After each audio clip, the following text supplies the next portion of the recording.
शेतकरी कर्जमाफी, त्याचबरोबर गायरान जमीन, त्याचबरोबर सौर ऊर्जा प्रकल्पाच्या संदर्भात अधिग्रहण आणि पाण्याच्या 2 दावाकालमाच्या पाण्याच्या संदर्भातून महाविकास आघाडीच्या वतीने मोर्चा काढण्यात आलेला आहे. या मोर्चाचं निवेदन आम्ही या ठिकाणी प्रांतांना दिलेलं आहे आणि प्रांतांच्याकडून निवेदन देऊन सरकारला मागणी केलेली आहे की आपणच सत्तेवर यायच्या अगोदर जसं लाडक्या बहिणींना आपण आश्वासन दिलं होतं, त्याच पद्धतीने शेतकऱ्यांच्या कर्जमाफीचं सुद्धा आश्वासन दिलं होतं.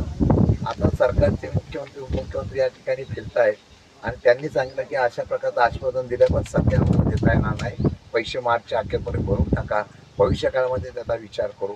मतासाठी अशा पद्धतीनं आश्वासन देऊन सत्ता घेतल्यानंतर त्या असल्या बळीराजाला विसरणं कितपत योग्य आहे.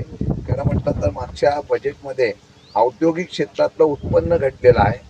बळीराजाच्यामुळे महाराष्ट्राच्या उत्पादनामध्ये प्रचंड प्रमाणात वाढ झाली, ही सत्यता आपल्याला दिसून आलेली आहे. अशा वेळेला ज्यांनी राज्याची तिजोरी भरली त्या बळीराजाला मदत करणं अपेक्षित आहे.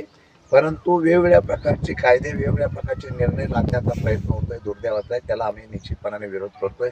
आज आम्ही निवेदन दिलेलं आहे. सरकारने बोध घेऊन बळीराजाला त्या ठिकाणी न्याय द्यावा अशा प्रकारची अपेक्षा आहे.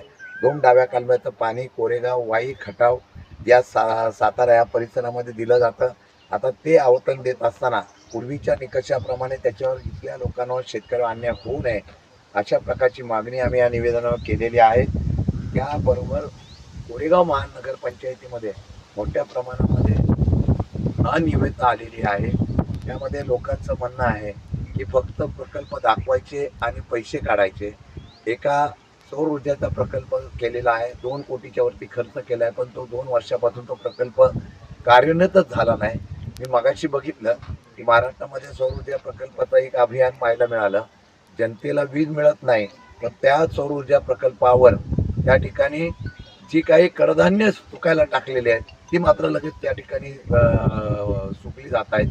त्याचबरोबर यामध्ये जी घनकचऱ्याचा प्रकल्प आहे, मगाशी जिथं नियम असा आहे की घनकचऱ्याचा प्रकल्प किंवा कुठला प्रकल्प करायचा असेल तर पर्यावरण त्या खात्याच्या ग्रामपंचायत आजूबाजूच्या सगळ्या परवानग्या घ्यायला पाहिजे. तशा प्रकारच्या परवानग्या घेतलेल्या दिसत नाही.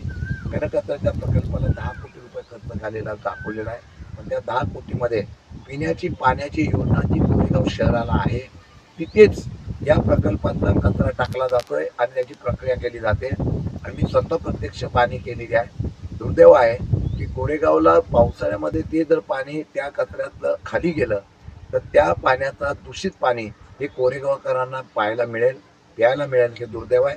पण आम्ही त्याच्याविरोधात आवाज उठवलेला आहे. माझी अपेक्षा आहे या घनकचऱ्याच्या प्रकल्पाच्या संदर्भामध्ये जे चुकीचं झाले असेल त्याच्यावर कारवाई करावी अशा प्रकारची मागणी आमच्या सर्व सदस्यांनी आणि नगरसेवकांनी केलेलं आहे.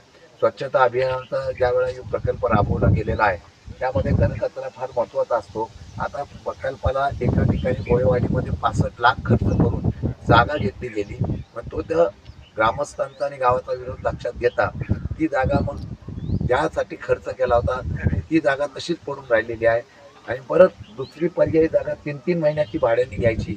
जर नामुष्की कोरेगावच्या नगरपंचायतीला येणार असेल, इतका भ्रष्ट कारभार जर चालला असेल तर दुर्दैव आहे. आणि या प्रकल्पामध्ये इथं असलेल्या शेतकऱ्यांना विरोध केला म्हणून गुन्हे दाखल करण्याचा प्रयत्न झालेला आहे. समोर शाळा आहे, बाजूला लोकवस्ती आहे. नियम असा आहे की शाळा आणि लोकवस्ती आणि काही असेल तर तिथं प्रकल्प राबवता येत नाही. जबरदस्ती 3-3 महिन्याच्या भाड्यासाठी कायमची योजना न करता प्रकल्प राबवण्याचा प्रयत्न होत असेल दुर्दैव आहे. कोरेगाव नगरपंचायत आणि या सगळ्या लोकांच्या प्रतिनिधींचा इथला फेरफेरपणा आहे. ते पाणी जर दूषित मिळालं नाही तर त्याच्यावर आम्ही निश्चितपणाने आंदोलन उभारू आणि ज्या ज्या गोष्टीच्या बिलं काढली गेलेली आहेत काम न करता, प्रकल्प न करता त्याची चौकशी करावी अशा प्रकारची मागणी मी सभागृहात केली आहे. आता प्रत्यक्ष पाणी केल्यानंतर भयानक प्रकार पाहायला मिळालेला आहे. तो प्रकार बघितल्यानंतर पैसा हा प्रकल्पाच्या ऐवजी वेगळ्या ठिकाणी मुरला गेला आहे. याची चौकशी करण्यासाठी आम्ही लावून धरणार आहोत.